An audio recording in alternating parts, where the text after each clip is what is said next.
जय हिंद दोस्तों, study take में आपका स्वागत है। इस खास चर्चा में जुड़ने के लिए सभी का बहुत बहुत स्वागत है। आज के इस बेहद खास और विस्तृत गहन विश्लेषण में हम उन ऐतिहासिक पन्नों को पलटने वाले हैं जिन्होंने हमारे देश के दुनिया के सबसे बड़े लोकतंत्र की नींव रखी है। बिल्कुल। और आज की हमारी ये पूरी बातचीत विशेष रूप से सभी प्रतियोगी परीक्षाओं की तैयारी कर रहे छात्रों के लिए है। एकदम सही।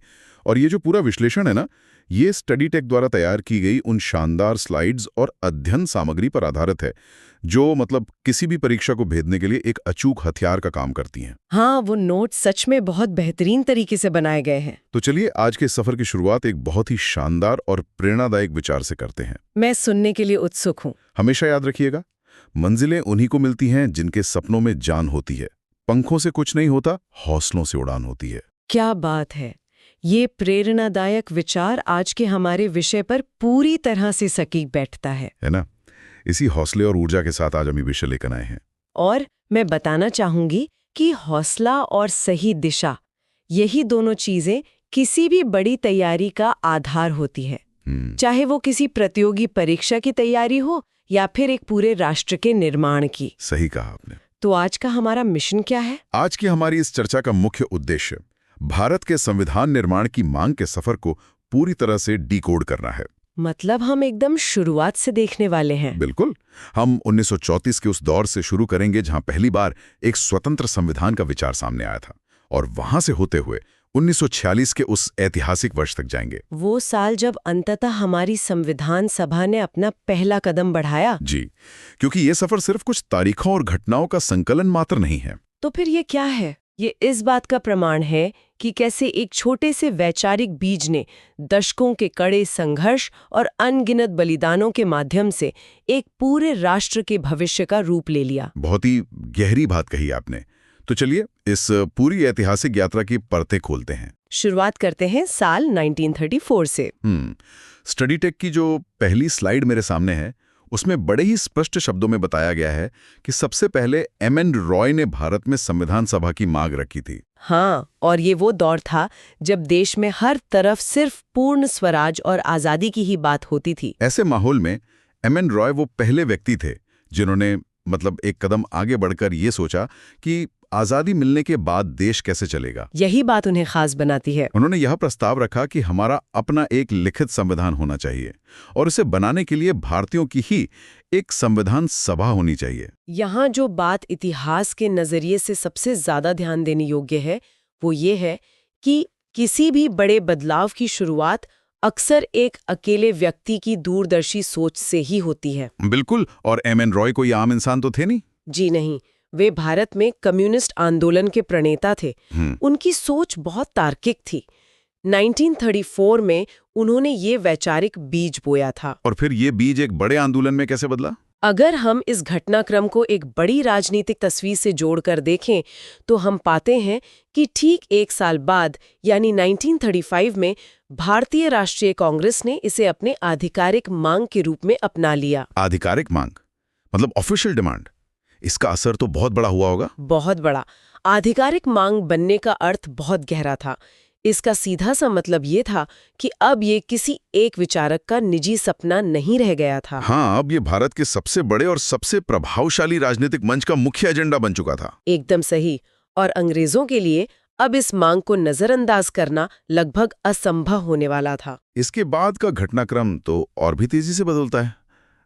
1938 में जवाहरलाल नेहरू ने कांग्रेस की ओर से इसी मांग को एक नए और बहुत ही कड़े तेवर के साथ दोहराया था। जी, उन्होंने स्पष्ट कर दिया कि स्वतंत्र भारत का संविधान बिना किसी बाहरी हस्तक्षेप के बनना चाहिए। कोई बाहरी दखलंदाजी नहीं। लेकिन राजनीति का असली खेल तब शुरू होता है जब हम साल 1940 पर आते हैं। 1940 का साल। स्टडी टेक के नोट्स में इस वर्ष को एक बड़े बदलाव के बिंदु के रूप में दर्शाया गया है। वो कैसे? अंग्रेजों का जो रवैया पहले इस मांग को लेकर पूरी तरह से टालमटोल वाला था, उसमें अचानक एक नरमी दिखाई दी। हाँ, ये एक बहुत ही महत्वपूर्ण मोड़ था। 1940 में तत्कालीन वायसराय लॉर्ड लिलिथगो के समय में एक प्रस्ताव आया जिसे अगस्त प्रस्ताव कहा जाता है। अगस्त ऑफर। बिल्कुल। नोट्स में बहुत ही बारीकी से लिखा है कि इस प्रस्ताव में अंग्रेजों ने पहली बार संविधान सभा की मांग को सैद्धांतिक रूप से स्वीकार कर लिया था। In principle. हाँ। अब मेरा सवाल ये है कि इस सैद्धांतिक रूप से स्वीकार करने के पीछे अंग्रेजों की क्या कूटनीति थी? देखिए, इस सैद्धांतिक स्वीकृति के पीछे की कूटनीति को समझने के लिए हमें उस समय की वैश्विक परिस्थितियों पर नजर डालनी होगी। विश्व युद्ध का समय था ना? बिल्कुल। 1940 वो समय था जब द्वितीय विश्व युद्ध पूरी तरह से भड़क चुका था और ब्रिटेन की हालत युद्ध के मोर्चे पर बहुत खराब थी। उन्हें भारतीयों की मदद चाहिए थी। उन्हें भारत से भारी सैन्य और आर्थिक समर्थन की सख्त जरूरत थी।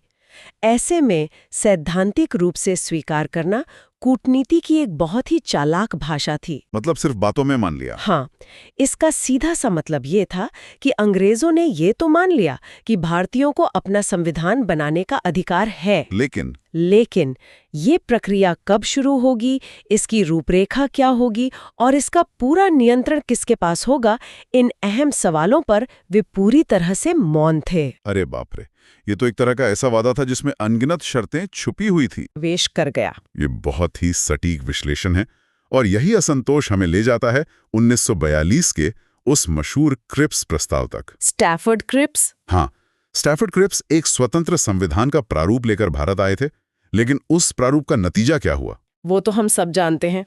स्टडी टेक की स्लाइड में क्रिप्स प्रस्ताव के ऊपर एक बहुत ही बड़ा लाल रंग का अस्वीकार यानी रिजेक्ट का ठप्पा लगा हुआ है। और वो लाल ठप्पा बिल्कुल सही जगह लगा है। कांग्रेस और मुस्लिम लीग दोनों ने ही अपने अपने अलग कारणों से इसे पूरी तरह से ठुकरा दिया था। ऐतिहासिक दृष्टिकोण से क्रिप्स प्रस्ताव का विफल होना भारतीय स्वतंत्रता संग्राम का एक बहुत बड़ा मोड़ था।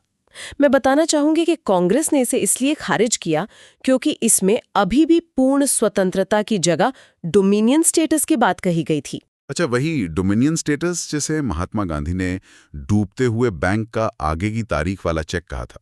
बिल्कुल, पोस्ट डेटेड चेक। वही मुस्लिम लीग ने इसे इसलिए ठुकरा दिया क्योंकि वे अब एक अलग राष्ट्र यानी पाकिस्तान की मांग पर अड़े हुए थे। तो दोनों ही तरफ से क्रिप्स को खाली हाथ लौटना पड़ा। जी, और क्रिप्स प्रस्ताव की इस विफलता ने भारतीयों के भीतर के उस उबलते हुए आक्रोश को बाहर ला दिया जो अब अंग्रेजों के किसी भी खोखले वादे पर भरोसा करने के लिए तैयार नहीं था। और इसी का नतीजा था भारत छोड़ो आंदोलन। एकदम सही। भारत छोड़ो आंदोलन उसी सामूहिक गुस्से का परिणाम था। इस आंदोलन ने ब्रिटिश साम्राज्य की नींव को इस कदर हिला दिया कि उन्हें ये समझ आ गया कि अब भारत पर लंबे समय तक शासन करना असंभव है। तो इसी भारी दबाव के कारण 4 साल बाद 1946 में अंग्रेजों को कुछ ठोस कदम उठाना पड़ा। हाँ, 1946 में कैबिनेट मिशन योजना को भारत भेजा गया। इसी योजना ने आखिरकार उस संविधान सभा की आधारशिला रखी जिसका पहला विचार 1934 में सामने आया था। 1946 का यह कैबिनेट मिशन सच में एक मील का पत्थर था। बहुत बड़ा कदम था। इसके 3 मुख्य सदस्य थे जिन्हें किसी भी परीक्षा के दृष्टिकोण से याद रखना बहुत ही महत्वपूर्ण है। अक्सर परीक्षाओं में इनके नाम पूछे जाते हैं। ये थे पैथिक लॉरेंस जो इस मिशन के अध्यक्ष थे, उनके साथ वही स्टैफर्ड क्रिप्स जो 1942 में भी आए थे, और एवी अलेक्जेंडर। इतने सारे नाम और साल एक साथ याद रखना थोड़ा मुश्किल हो सकता है। इतनी सारी तारीखें, साल और इतने सारे नाम याद रखना किसी भी छात्र के लिए एक बड़ी चुनौती हो सकती है, लेकिन जो छात्र स्टडी टेक से जुड़े हैं उनके लिए ये बहुत आसान है। वो कैसे? यहाँ स्टडी टेक की स्लाइड पर एक बहुत ही मजेदार चित्र बना है और साथ में एक शानदार ट्रिक लिखी है। अच्छा, कौन सा चित्र है? चित्र में स्टैफर्ड क्रिप्स को सच में रोते हुए दिखाया गया है। ये ट्रिक इतनी हास्यप्रद और सटीक है कि मैं इसे पढ़े बिना नहीं रह सकता। हाँ, जरूर सुनाइए। ध्यान से सुनिएगा। 34 में रॉय ने सोचा, 45 में कांग्रेस ने बोला, 40 में ऑगस्ट ऑफर आया, 42 में क्रिप्स रोया। क्रिप्स रोया। यहाँ चित्र में क्रिप्स के आंसू देखकर किसी को भी हंसी आ जाएगी, क्योंकि 1942 में उनका प्रस्ताव बुरी तरह खारिज हुआ था। और आगे है, और 46 में कैबिनेट ने संविधान का बीज बोया। ये सच में बहुत रचनात्मक तरीका है। क्या शानदार तरीका है इन उलझी हुई ऐतिहासिक घटनाओं को याद रखने का। मैं फिर से दोहराता हूँ। 34 में रॉय ने सोचा, 45 में कांग्रेस ने बोला, 40 में अगस्त ऑफर आया, 42 में क्रिप्स रोया और 46 में कैबिनेट ने संविधान का बीज बोया। मुझे लगता है कि इस कविता को एक बार सुनने के बाद नींद में भी कोई इन घटनाओं का सही क्रम नहीं भूलेगा। बिल्कुल नहीं भूलेगा। स्मरण शक्ति बढ़ाने का ये एक बहुत ही मनोवैज्ञानिक तरीका है। जब हम शुष्क तथ्यों और वर्षों को एक कहानी, कविता या किसी हास्यप्रद मानसिक चित्र के साथ जोड़ देते हैं, तो हमारा मस्तिष्क उसे स्थायी रूप से अपनी स्मृति में दर्ज कर लेता है। क्रिप्स का रोना एक बहुत ही सटीक रूपक है जो 1942 की उनकी राजनीतिक विफलता को दर्शाता है। जी,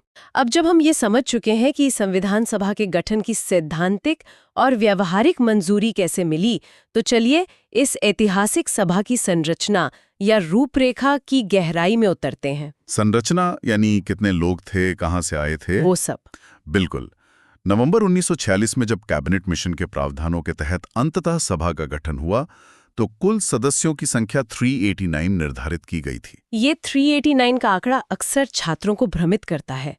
आखिर 389 ही क्यों?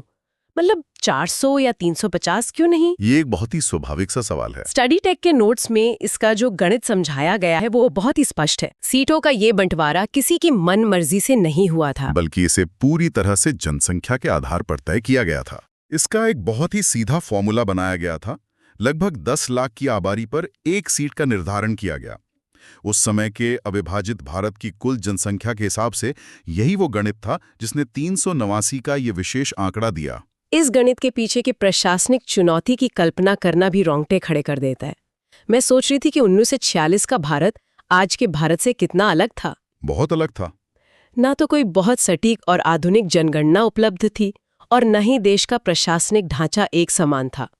10 लाख की आबादी पर एक प्रतिनिधि चुनने का यह नियम इसलिए रखा गया ताकि इतने विशाल और विविधतापूर्ण देश का हर हिस्सा महसूस कर सके कि संविधान निर्माण में उनकी आवाज शामिल है और हर वर्ग का प्रतिनिधित्व हो सके। बिल्कुल। इस 389 के आंकड़े को बहुत ही सोच समझकर 2 मुख्य हिस्सों में विभाजित किया गया था। वो 2 हिस्से कौन से थे? पहला हिस्सा था ब्रिटिश भारत, जहां सीधे तौर पर अंग्रेजी हुकूमत का शासन चलता था। इस हिस्से से 296 सीटें तय की गईं। और दूसरा हिस्सा? दूसरा हिस्सा था देसी रियासतें, जो अभी भी अपने स्थानीय राजा महाराजाओं के अधीन थीं। इन रियासतों को 93 सीटें दी गईं। देसी रियासतों को इस प्रक्रिया में शामिल करना सच में एक बहुत ही कूटनीतिक और जरूरी कदम था। जी। इन 296 सीटों का जो आगे का बंटवारा है वो परीक्षाओं में सीधे तौर पर पूछा जाता है और स्टडी टेक की स्लाइड्स इसे बहुत ही बेहतरीन तरीके से विजुलाइज करती हैं। हाँ, वो ब्रेकडाउन बहुत जरूरी है। उन 296 में से 292 सीटें 11 बड़े गवर्नर के प्रांतों से आनी थी और बची हुई 4 सीटें चीफ कमिश्नर के प्रांतों से चुनी जानी थी। और ये 4 प्रांत कौन से थे? ये थे दिल्ली, अजमेर मेरवाड़ा, कुर्ग और बलूचिस्तान। ये वही बारीक जानकारियां हैं जो अक्सर किताबों के पन्नों में कहीं खो जाती हैं, लेकिन परीक्षाओं में सीधे पूछ ली जाती हैं। एकदम सही। अब यहाँ स्टडी टेक का एक बहुत ही रोचक, परीक्षा के लिए महत्वपूर्ण तथ्य सामने आता है। ये एक ऐसा सवाल है जो बार बार पूछा जाता है और ज्यादातर लोग इसमें गलती करते हैं। वो सवाल क्या है? सवाल ये है कि क्या महात्मा गांधी इस ऐतिहासिक संविधान सभा के सदस्य थे? मतलब जब संविधान लिखा जा रहा था तो क्या गांधी जी वहां बैठकर इसके प्रावधान तय कर रहे थे? ये भारत के राजनीतिक इतिहास का एक बहुत ही गहरा और विचारणीय पहलू है। आम धारणा यही होती है कि जब हम आधुनिक भारत के निर्माण या स्वतंत्रता संग्राम की बात करते हैं तो हमारे मानस पटल पर सबसे प्रमुख तस्वीर महात्मा गांधी की ही उभरती है। जाहिर सी बात है। ऐसे में ये मान लेना बहुत स्वाभाविक लगता है कि संविधान सभा के मुख्य सूत्रधार भी वही रहे होंगे। लेकिन स्टडी टेक की स्लाइड पर एकदम बड़े और गहरे अक्षरों में नहीं लिखा हुआ है। महात्मा गांधी ने कभी भी इस संविधान सभा की सदस्यता ग्रहण नहीं की। जी, उन्होंने खुद को इस सभा और सत्ता के किसी भी औपचारिक पद से पूरी तरह से अलग रखा था। ये एक ऐसा तथ्य है जो किसी को भी चौंका सकता है। ये घटना महात्मा गांधी के संपूर्ण राजनीतिक दर्शन और उनके व्यक्तित्व के एक बहुत ही अलग पहलू को दर्शाती है। उनका मुख्य उद्देश्य तो देश को आजाद कराना था। बिल्कुल, उनका मुख्य उद्देश्य देश को अंग्रेजी दास्ता से मुक्त कराना और समाज के अंतिम व्यक्ति तक स्वराज पहुंचाना था। वे एक मार्गदर्शक और नैतिक शक्ति थे। उनका यह मानना था कि संविधान बनाने का काम विशेषज्ञों पर छोड़ देना चाहिए। हाँ, उनका मानना था कि संविधान के निर्माण की तकनीकी, कानूनी और प्रशासनिक जिम्मेदारी उन लोगों के कंधों पर होनी चाहिए जो कानून और प्रशासन के विशेषज्ञ हैं। उन्होंने देश को दिशा दी, लेकिन पदों की राजनीति से खुद को कोसों दूर रखा। ये निस्वार्थ सेवा और एक सच्चे दूरदर्शी नेता की बहुत बड़ी निशानी है। खैर, जब सभा के सदस्यों का ये कठिन चुनाव पूरा हो गया तो बारी आई उन ऐतिहासिक बैठकों की। और यहीं से दिसंबर 1946 के उन ठंडे और तनावपूर्ण दिनों का सिलसिला शुरू होता है जिन्होंने आधुनिक भारत की नियति तय की। जी हाँ। और बैठकों की इन तारीखों को याद रखने के लिए स्टडी टेक का एक और जादुई ट्रिक हमारी स्क्रीन पर आ गया है। संविधान सभा की पहली 3 बैठकें 2-2 दिन का जादू। 2-2 दिन का जादू, ये बहुत दिलचस्प है। दिसंबर 1946 की इन तारीखों का इतिहास बहुत रोमांचक है। चलिए 9 दिसंबर 1946 की पहली बैठक से शुरुआत करते हैं। इस दिन डॉक्टर सच्चिदानंद सिन्हा को सभा का अस्थायी अध्यक्ष चुना गया था। अस्थायी यानी टेम्पररी? हाँ, और इसका कारण बहुत सीधा था। वो उस पूरी सभा में सबसे वरिष्ठ व्यक्ति थे। लेकिन ये पहला दिन जश्न का नहीं था। जश्न का माहौल तो बिल्कुल नहीं था। इसी दिन एक बहुत बड़ी अड़चन भी सामने आई। मुस्लिम लीग ने इस पहली बैठक का पूरी तरह से बहिष्कार कर दिया और अलग पाकिस्तान की मांग पर अड़े रहे। ये बहिष्कार कोई साधारण राजनीतिक विरोध नहीं था। मैं कहूंगी कि इस एक बहिष्कार ने पूरी संविधान सभा के भविष्य पर एक बहुत बड़ा प्रश्न चिन्ह लगा दिया था। माहौल बहुत तनावपूर्ण हो गया होगा। ये स्पष्ट हो गया था कि भारत का संविधान बनाने का ये सफर बहुत सी कांटों भरी रास्तों से होकर गुजरेगा। डॉक्टर सच्चिदानंद सिन्हा का उस भारी तनावपूर्ण माहौल में अस्थायी अध्यक्ष बनना फ्रांसीसी संसदीय परंपरा पर आधारित था। अच्छा, जहां सबसे वरिष्ठ सदस्यों को सम्मान स्वरूप अध्यक्षता दी जाती है। बिल्कुल। लेकिन एक ऐसे समय में जब देश का माहौल लगातार बिगड़ रहा था, सभा को अपने सुचारू संचालन के लिए एक मजबूत और स्थायी नेतृत्व की सख्त जरूरत थी। और वो मजबूत नेतृत्व सभा को मिला ठीक 2 दिन बाद। जी। 11 दिसंबर 1946 को संविधान सभा की दूसरी अहम बैठक हुई। इस दिन डॉक्टर राजेंद्र प्रसाद को सर्वसम्मति से संविधान सभा का स्थायी अध्यक्ष चुन लिया गया। Permanent president. एकदम। उनके साथ ही कार्यभार को संभालने और बेहतर प्रतिनिधित्व के लिए 2 उपाध्यक्ष भी चुने गए, एच.सी. मुखर्जी और वी.टी. कृष्णामाचारी। यहाँ 2 उपाध्यक्ष चुने जाने का कारण बहुत ही व्यवहारिक और रणनीतिक था। भारत जैसे विशाल देश में जहाँ इतनी विविधताएं हों, वहाँ हर बड़े वर्ग और भौगोलिक क्षेत्र को ये महसूस होना चाहिए कि नेतृत्व में उनकी भी हिस्सेदारी है। डॉक्टर राजेंद्र प्रसाद का स्थायी अध्यक्ष बनना पूरी सभा में एक नई ऊर्जा लेकर आया। हाँ, एक नई ऊर्जा, गंभीरता और स्थिरता लेकर आया। उनका शांत लेकिन दृढ़ व्यक्तित्व उस समय की सबसे बड़ी जरूरत थी। और इस नई स्थिरता का सबसे बड़ा और ऐतिहासिक परिणाम हमें इसके बाद की बैठक में देखने को मिला। जी हाँ, और वो अगली बैठक फिर से ठीक 2 दिन के अंतराल पर हुई। 13 दिसंबर 1946 को तीसरी महत्वपूर्ण बैठक। 2-2 दिन का जादू चल रहा था। इस दिन भारत के पहले प्रधानमंत्री बनने वाले जवाहरलाल नेहरू ने इतिहास का एक बहुत ही महत्वपूर्ण पन्ना पलटा। उन्होंने भरी सभा के सामने अपना ऐतिहासिक उद्देश्य प्रस्ताव पेश किया। Objective resolution. हाँ, स्टडी टेक के नोट्स में बताया गया है कि ये प्रस्ताव सिर्फ कुछ शब्दों का समूह नहीं था। ये इस बात का पूरा खाका था कि हमारा आने वाला संविधान कैसा होगा, एक स्वतंत्र राष्ट्र के रूप में हमारे आदर्श क्या होंगे। और सबसे खास बात यह है कि यही उद्देश्य प्रस्ताव आगे चलकर हमारे संविधान की प्रस्तावना बना। प्रस्तावना यानी प्रियम्बल, जिसे हम आज बहुत गर्व से पढ़ते हैं, हम भारत के लोग। इस उद्देश्य प्रस्ताव के दार्शनिक गहराई को समझना बहुत जरूरी है। ये एक तरह से पूरे देश से और आने वाली पीढ़ियों से किया गया एक पवित्र वादा था। इसमें सारे मूल्य शामिल थे। जी, इसमें वे सभी मूल्य शामिल थे। समानता, न्याय, स्वतंत्रता और बंधुत्व, जिनके लिए इतने दशकों तक लाखों लोगों ने अपनी जान की बाजी लगाई थी। नेहरू का वो भाषण बहुत शक्तिशाली रहा होगा। नेहरू का वो भाषण केवल उस सेंट्रल हॉल में बैठे सदस्यों के लिए नहीं था, बल्कि ये दुनिया को ये बताने की एक गर्जना थी कि एक नया लोकतांत्रिक और धर्मनिरपेक्ष भारत अब आकार ले रहा है। ये सारी जानकारी सच में बहुत ही प्रेरणादायक है।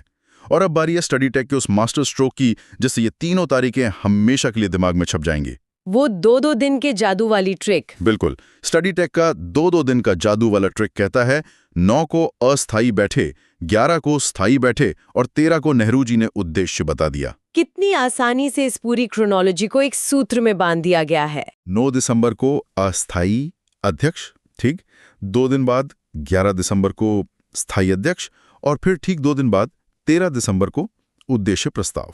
प्रतियोगी परीक्षाओं के नजरिए से देखें तो स्टडी टेक की इन बेहतरीन ट्रिक्स की वजह से इन उलझी हुई तारीखों और तथ्यों को भूलना सच में नामुमकिन हो गया है। नामुमकिन ही है। स्मरण शक्ति के विज्ञान में ऐसी तकनीकों का बहुत महत्व है।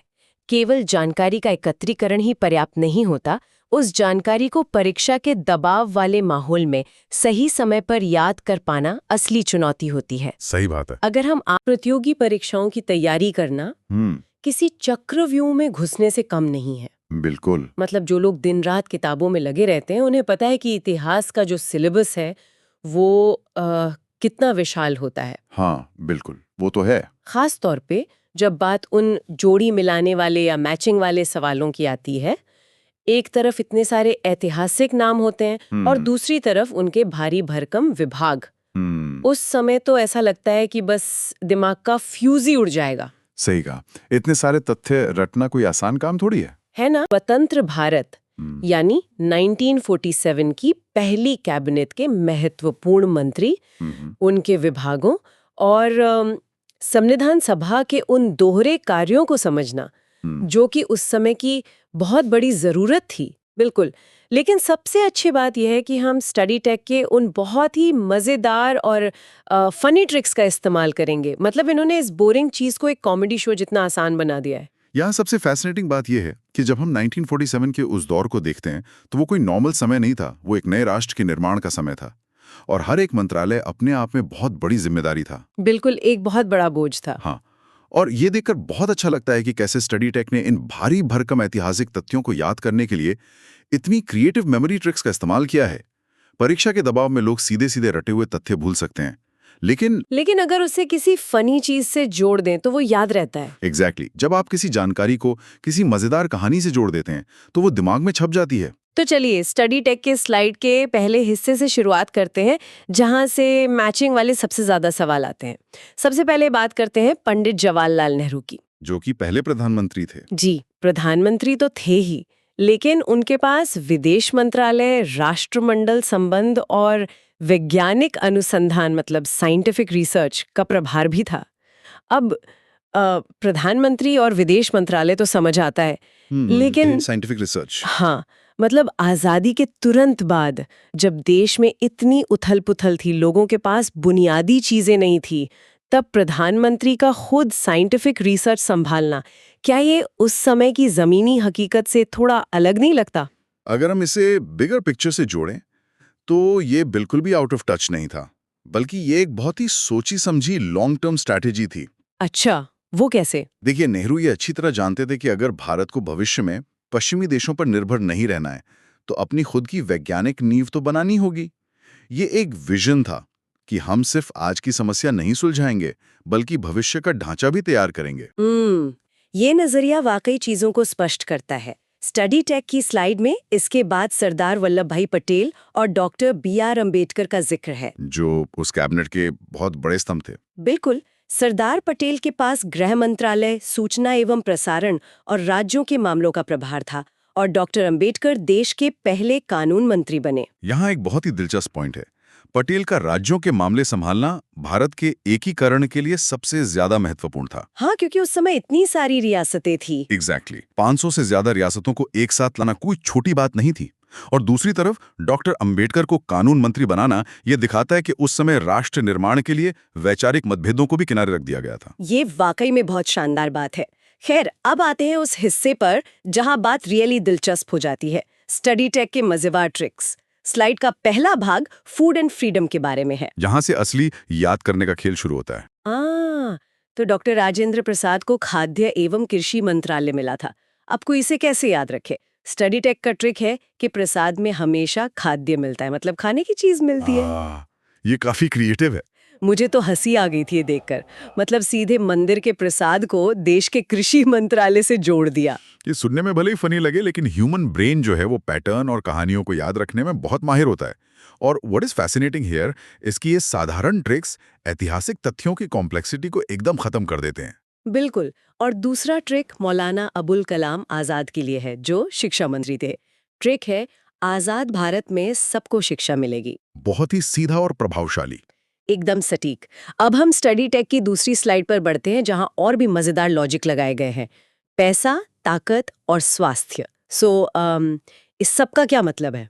मतलब ये कि आपको बस 1 सेकंड में सब कुछ याद होने वाला है। एकदम सही। सरदार बलदेव सिंह रक्षा मंत्री थे। ट्रिक सुनिए, जिसके पास बल होगा वही देश की रक्षा करेगा। बल से रक्षा, बहुत बढ़िया। और राजकुमारी अमृत कौर स्वास्थ्य मंत्री थीं। इनका ट्रिक है, जो अमृत पिएगा उसका स्वास्थ्य हमेशा अच्छा रहेगा। मतलब बलदेव का बल और अमृत कौर का अमृत। और अगर हम उस समय के हालात देखें तो सच में एक विभाजित होती हुई सेना की रक्षा के लिए बल की जरूरत थी और महामारियों से लड़ने के लिए स्वास्थ्य ढांची रूपी अमृत की। बिल्कुल। इसी तरह जगजीवन राम श्रम मंत्री बने। ट्रिक है, मजदूरों का सारा जीवन सिर्फ श्रम करने में बीत जाता है। जीवन और श्रम, ये भी आसानी से याद रहने वाला है। लेकिन सबसे मजेदार ट्रिक तो आर.के. शनमुगम चेट्टी जी के लिए है, जो वित्त मंत्री थे। स्टडी टेक कहता है, साउथ की फिल्मों वाले सेठ जी के पास बहुत पैसा होता है। चेट्टी से सेठ जी। हाँ, ये तो पूरा पॉप कल्चर का रेफरेंस हो गया। सच में, मुझे तो सेठ जी वाला रेफरेंस पढ़कर अपनी हंसी नहीं रोकी गई। ये ट्रिक परीक्षाओं के लिए तो बहुत बढ़िया है, लेकिन हमें ये भी याद रखना चाहिए कि आर.के. शनमुगम चेट्टी वाकई एक बहुत ही कुशाग्र और अनुभवी अर्थशास्त्री थे। उस समय देश का खजाना खाली था, तो बजट पेश करने के लिए ऐसे ही विशेषज्ञ की जरूरत थी। बिल्कुल सही कहा। अच्छा, इस चर्चा में स्लाइड में दिए गए कुछ और मंत्रियों का जिक्र करना भी जरूरी है, जैसे डॉक्टर जॉन मैथाई, जिन्हें रेल और परिवहन मिला। जी C.H. भाभा, जो वाणिज्य मंत्री थे। जी। श्यामा प्रसाद मुखर्जी, जिनके पास उद्योग और आपूर्ति था। रफी अहमद किदवई, जो संचार मंत्री बने। और V.N. गाडगिल, जिनके पास लोक निर्माण, खनन और ऊर्जा था। अगर हम इन विभागों को एक साथ देखें तो ये सिर्फ एक कैबिनेट नहीं थी, बल्कि एक पूरी इंफ्रास्ट्रक्चरल टास्क फोर्स थी। उस समय देश को जोड़ने के लिए रेलवे, उद्योग, बिजली और संचार की सबसे ज्यादा जरूरत थी। ये बात तो है। अब स्टडी टेक की स्लाइड के आखिरी और सबसे दिलचस्प हिस्से पर आते हैं, 1947 के अधिनियम का प्रभाव और संविधान सभा के दोहरे काम। ये बहुत ही क्रिटिकल पॉइंट है। जी। 1947 के स्वतंत्रता अधिनियम के बाद संविधान सभा को 2 अलग-अलग काम सौंपे गए थे। पहला काम था संविधान बनाना और दूसरा था आम कानून बनाना, मतलब एक विधायिका या संसद के रूप में। और दोनों कामों के लिए अलग-अलग व्यवस्था थी? बिल्कुल। जब सभा संविधान बनाने के लिए बैठती थी तो अध्यक्षता डॉक्टर राजेंद्र प्रसाद करते थे, और जब वही सभा देश के लिए आम कानून बनाने बैठती थी तो अध्यक्ष G.V. मालवंकर होते थे। और इसके लिए भी स्टडी टेक ने कोई ट्रिक दिया है क्या? अरे बिल्कुल। स्टडी टेक का आखिरी ट्रिक है, जब कानून या लॉ बनाना हो तो मावलंकर साहब आएंगे। M से मावलंकर और M से मेकर, यानी लॉ मेकर। वाह, ये तो बहुत ही स्मार्ट है ना?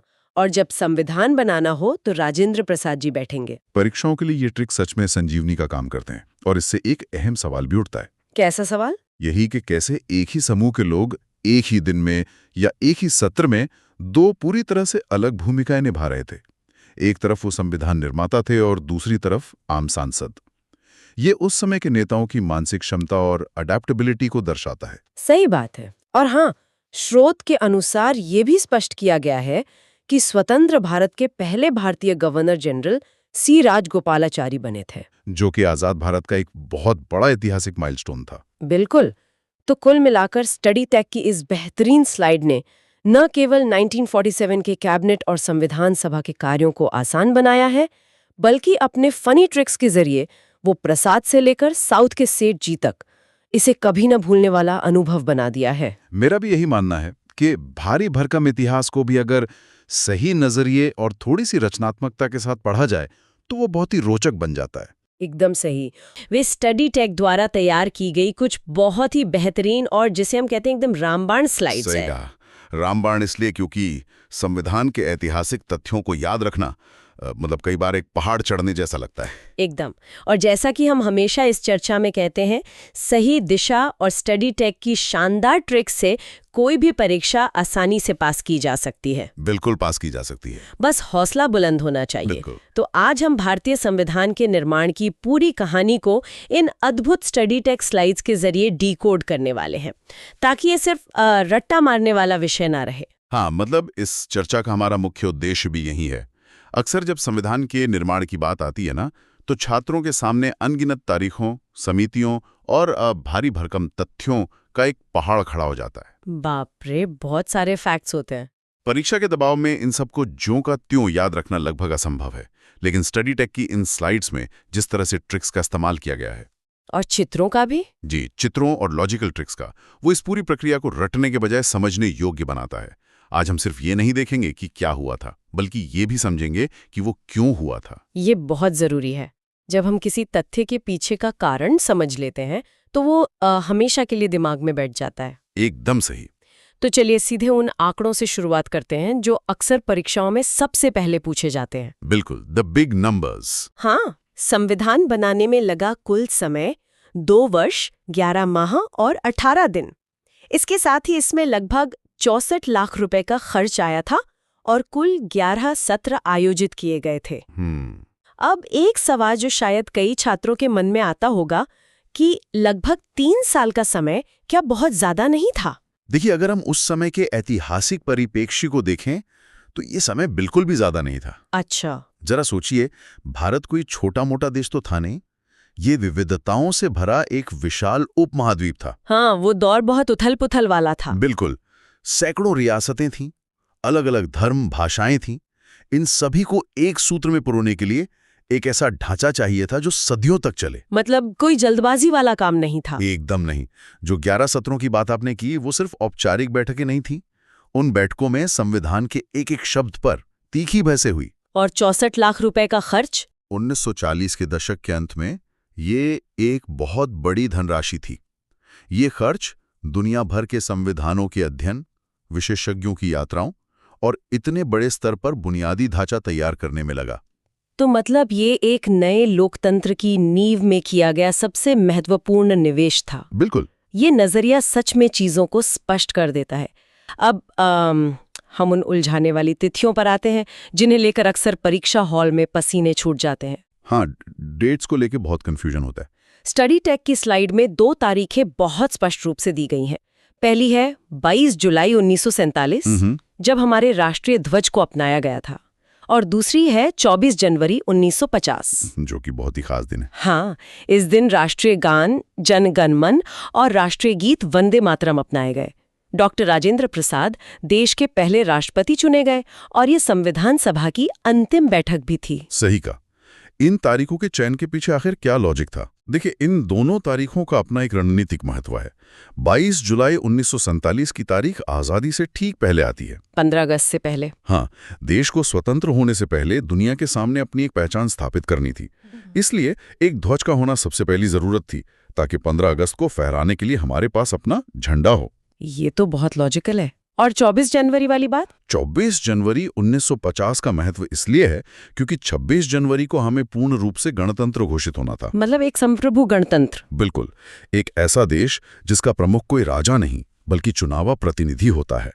गणतंत्र बनने से ठीक पहले यह सुनिश्चित करना जरूरी था कि राष्ट्र के पास अपना गान, अपना गीत और अपना चुनाव या राष्ट्रपति मौजूद हो। हाँ, तो इसीलिए संविधान लागू होने से मात्र 2 दिन पहले ये सारे काम एक ही दिन में पूरे किए गए। हाँ, एकदम क्रोनोलॉजी के हिसाब से। चीजों को इस तरह क्रम में समझने से वे बिल्कुल साफ हो जाती हैं और याद भी रहती हैं। बिल्कुल। अब आते हैं उस बिंदु पर जहां स्टडी टेक की स्लाइड्स में एक बड़ी सी चेतावनी दी गई है। ओह हाँ, सबसे बड़ा कंफ्यूजन। हाँ, स्लाइड कहती है कि परीक्षा में छात्र सबसे ज्यादा यही गलतियां करते हैं, और वो बिंदु है संविधान का अंगीकृत होना और लागू होना। Adopted versus enforced. जी, कई बार ऐसा होता है कि छात्र इन दोनों शब्दों को एक ही मान लेते हैं। तो क्या हम अंगीकृत शब्द को थोड़ा सरल भाषा में समझ सकते हैं? देखिए, अंगीकृत शब्द को अगर हम बहुत ही साधारण भाषा में समझें तो इसका मतलब है किसी चीज को अपनाना या आधिकारिक रूप से स्वीकार कर लेना। जब हम कहते हैं कि 26 नवंबर 1949 को संविधान अंगीकृत किया गया, तो इसका सीधा सा अर्थ यह है कि संविधान सभा ने उस दिन घोषणा कर दी थी कि हाँ, हमारी तरफ से संविधान लिखने का काम पूरा हो गया है। मतलब ड्राफ्टिंग का काम खत्म। बिल्कुल, उन्होंने अंतिम ड्राफ्ट को पास कर दिया और स्वीकार कर लिया। इसी दिन को हम अब 2015 से संविधान दिवस के रूप में मनाते हैं। और इसके ठीक 2 महीने बाद 26 जनवरी 1950 को संविधान पूर्ण रूप से लागू किया गया, जिसे हम गणतंत्र दिवस कहते हैं। एकदम सही। यहाँ स्टडी टेक ने बहुत ही रोचक ट्रिक साझा की है। जो नागरिकता वाले नियमों को लेकर है ना? हाँ, अगर परीक्षा में ये पूछा जाए कि नागरिकता और चुनाव से जुड़े नियम कब लागू हुए, तो इसका उत्तर 26 जनवरी नहीं बल्कि 26 नवंबर 1949 ही है। ये बहुत ही क्रिटिकल पॉइंट है। लेकिन यहाँ मुझे एक सवाल सूझ रहा है, अगर कुछ नियम 26 नवंबर को ही लागू कर दिए गए थे, तो बाकी पूरे संविधान को लागू करने के लिए 26 जनवरी तक का इंतजार क्यों किया गया? ये बहुत ही बढ़िया सवाल है। दरअसल ये कोई देरी नहीं थी, बल्कि एक ऐतिहासिक महत्व का इंतजार था। वो पूर्ण स्वराज वाला ऐतिहासिक महत्व। बिल्कुल। 1930 में भारतीय राष्ट्रीय कांग्रेस ने 26 जनवरी के दिन ही पूर्ण स्वराज का संकल्प लिया था। उस दिन को अमर बनाने के लिए ही पूरे संविधान को लागू करने के लिए 26 जनवरी का दिन चुना गया। समझ गई। लेकिन फिर नागरिकता और चुनाव को पहले क्यों लागू किया? क्योंकि वो उस समय की सबसे बड़ी मजबूरी थी। विभाजन के कारण लाखों लोग सीमा के आर पार आ जा रहे थे। कौन भारत का नागरिक है और कौन नहीं, ये तुरंत तय करना था, ताकि राहत और पुनर्वास का काम हो सके। हाँ, साथ ही भविष्य में चुनाव कराने के लिए चुनाव आयोग की तुरंत जरूरत थी। इसलिए व्यवहारिक चुनौतियों को देखते हुए कुछ चीजें तुरंत लागू कर दी गईं। यह समझना सच में बहुत जरूरी है कि इतिहास के फैसले सिर्फ किताबी नहीं होते, बल्कि जमीनी हकीकतों से जुड़े होते हैं। बिल्कुल। अब हम संविधान के भौतिक स्वरूप और हस्ताक्षरों की बात करते हैं। 24 जनवरी 1950 की उस अंतिम बैठक में 284 सदस्यों ने हस्ताक्षर किए। और यहाँ एक आंकड़ा ऐसा है जिस पर हर किसी को गर्व होना चाहिए। इन 284 सदस्यों में 15 महिलाएं भी शामिल थीं। वाह, 15 महिलाएं? जी। अगर हम 1950 के दशक की बात करें, तो दुनिया के कई विकसित देशों में भी राजनीति में महिलाओं की कोई खास भूमिका नहीं थी। कई जगह तो उन्हें वोट देने का अधिकार भी नहीं था। एकदम सही कहा आपने। ऐसे में दुनिया के सबसे बड़े लोकतंत्र के आधारभूत दस्तावेज पर 15 महिलाओं के हस्ताक्षर होना, ये कोई छोटा आंकड़ा नहीं है। जी। ये एक बेहद प्रगतिशील कदम था, जो बताता है कि हमारा संविधान शुरुआत से ही समानता की नींव पर खड़ा था। बिल्कुल। अब अगर हम 26 नवंबर 1949 के उस मूल संविधान के ब्लूप्रिंट की बात करें, तो उसमें 395 अनुच्छेद और 8 अनुसूचियां थीं। आर्टिकल्स और शेड्यूल्स। जी। जो श्रोता पहली बार सुन रहे हैं उनके लिए बता दूं कि अनुच्छेद वो मुख्य नियम है जो क्रमानुसार लिखे गए हैं, और अनुसूचियां वो सूचियां हैं जो संविधान के अंत में जोड़ी गई हैं, जिनमें एक्स्ट्रा डिटेल्स होती हैं। हाँ। लेकिन यहाँ स्टडी टेक की स्लाइड एक बहुत ही चौंकाने वाला तथ्य सामने लाती है। वो उद्देशिका वाला? हाँ। जिस उद्देशिका यानी प्रिएम्बल को हम संविधान की शुरुआत में पढ़ते हैं, हम भारत के लोग, वो उद्देशिका पूरे संविधान के बन जाने और लागू होने की प्रक्रिया के सबसे अंत में पारित की गई थी। ये एक बहुत ही दिलचस्प फैक्ट है। अब यहाँ मैं थोड़ा शैतान का वकील बनना चाहूंगी। क्या किसी भी किताब की प्रस्तावना को सबसे अंत में लिखना थोड़ा अजीब नहीं है? सुनने में अजीब लगता है। क्या इससे ये खतरा नहीं रहता कि जो मूल विचार लेकर वे चले थे वो अंत तक आते आते भटक जाए? आपकी शंका बिल्कुल वाजिब है, लेकिन संविधान कोई साधारण किताब तो थी नहीं। उद्देशिका पूरे संविधान का दर्शन है, उसकी आत्मा है। ये एक दर्पण है जो पूरे दस्तावेज की छवि दिखाता है। संविधान निर्माताओं की रणनीति ये थी कि पहले वे पूरे देश की व्यवस्था और कानूनों का एक ठोस ढांचा तैयार कर लें। अच्छा, मतलब पहले मेन बॉडी तैयार कर लें। हाँ।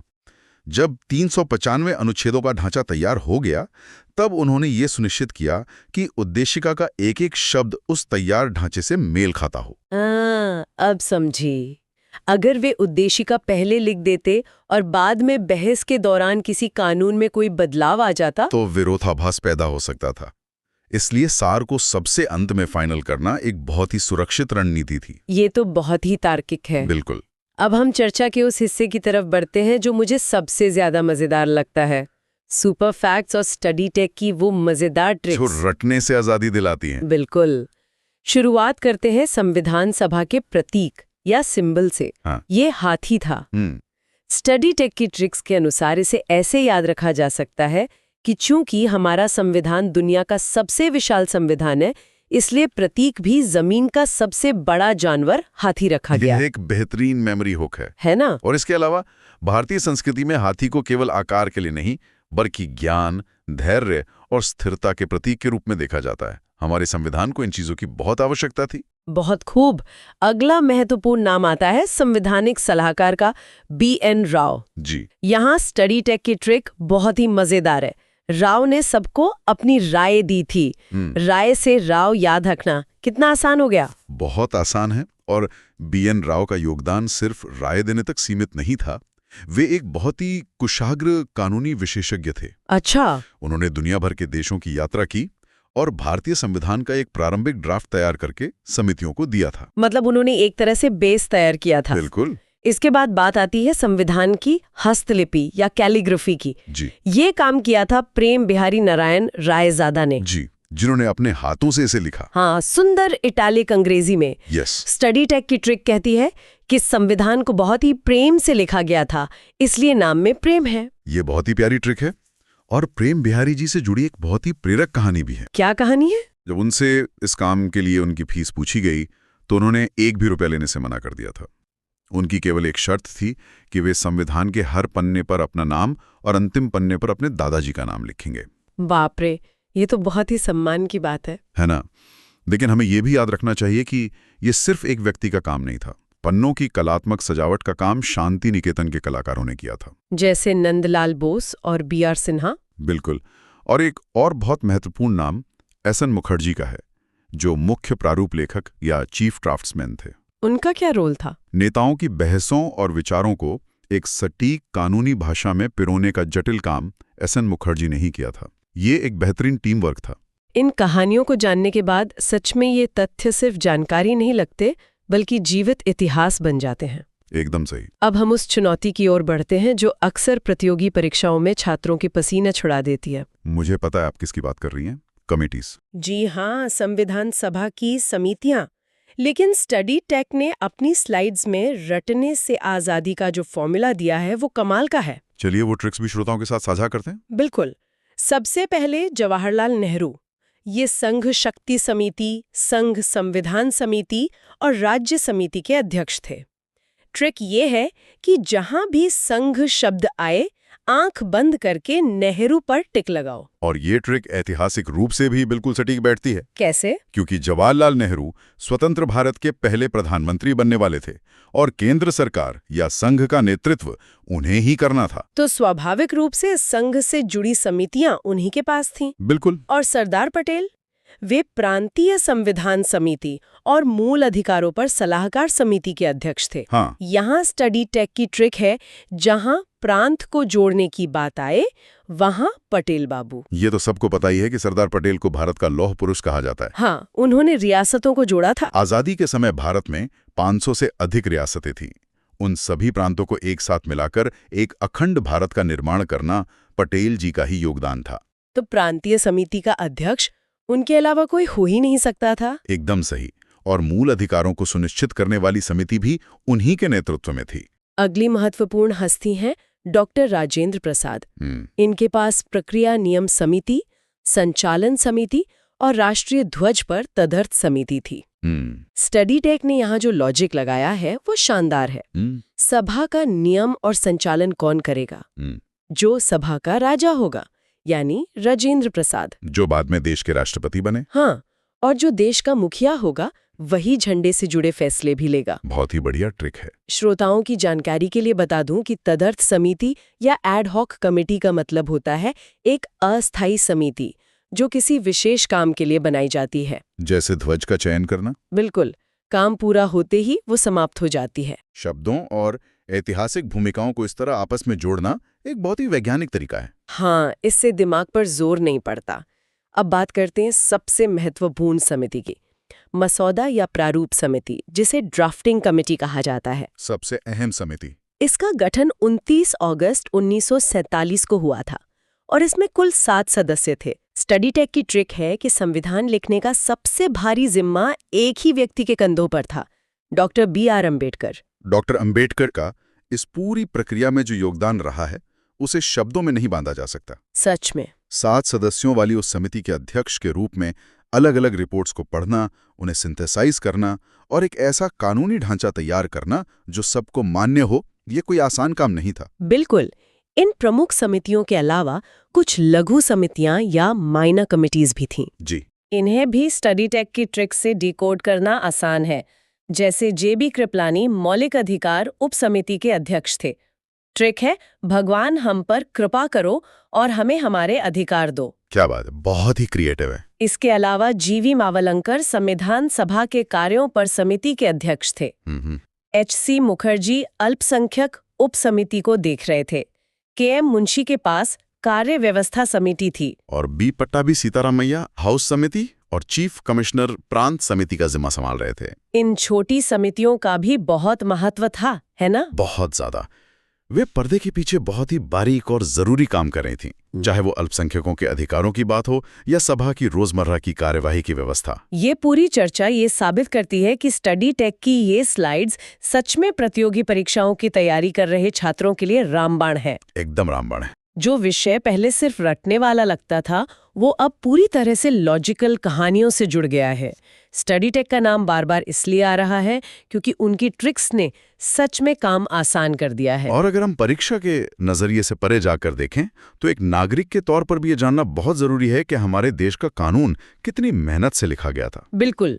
जब हम इस संघर्ष को समझते हैं तो संविधान के प्रति हमारा सम्मान और भी गहरा हो जाता है। एकदम पते की बात कही आपने। तो दोस्तों, हमारी आज की इस विस्तृत चर्चा को समाप्त करने से पहले मैं चाहूंगी कि हम अपने श्रोताओं को एक ऐसे विचार के साथ छोड़ें जो उन्हें आगे भी सोचने पर मजबूर करे। बिल्कुल। आज हमने उद्देशिका यानी प्रिएम्बल के बारे में चर्चा की कि वो सबसे अंत में लागू की गई। हाँ, वो रहस्यमयी बात। तो सोचने वाली बात यह है कि संविधान निर्माताओं ने इस परिचय को मुख्य प्रावधानों के बाद लागू करने का फैसला क्यों किया होगा? क्या वे सिर्फ विरोधाभास से बचना चाहते थे? ये तो सवाल है।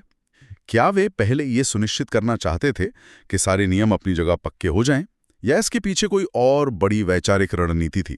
ये सच में एक बहुत ही गहरा सवाल है। क्या वे जानबूझकर एक ऐसा लचीलापन छोड़ना चाहते थे जो समय के साथ ढल सके? बिल्कुल। श्रोताओं को इस पर खुद विचार करना चाहिए। हम चाहेंगे कि आप लोग इस पर जरूर सोचें। तो दोस्तों, आज की इस गहन चर्चा में बस इतना ही।